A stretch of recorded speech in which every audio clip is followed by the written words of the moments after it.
I'll watch it. Thank you. Section 8 has so many provisions I would be well over time if I tried to outline them for you. I'd like to focus just on the ones that at different points in time in history, different of those provisions have bigger or lesser meaning. Section 8 gives the government the power to borrow, and it also gives it the power to pay debts. We're at a moment in our history where borrowing seems to be the only side of that coin that they're familiar with.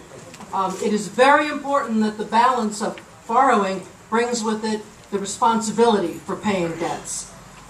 That's the first problem that we're having with excessive activity on the borrowing side.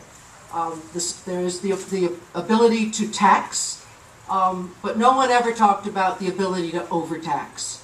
What was contemplated by the Constitution and the Founding Fathers was a free enterprise system, and everyone recognizes that the less the tax, the greater the prosperity, the greater the opportunity for business to perform.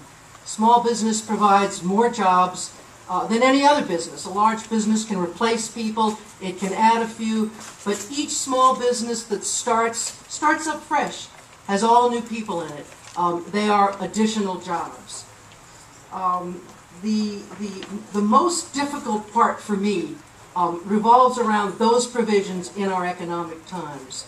I actually ran because I felt fear for our country. I felt anger, I felt frustration at a Congress that couldn't hear, that was borrowing trillions and trillions of dollars and had no regard for the legacy of debt that our grandchildren will have if we can't turn that around.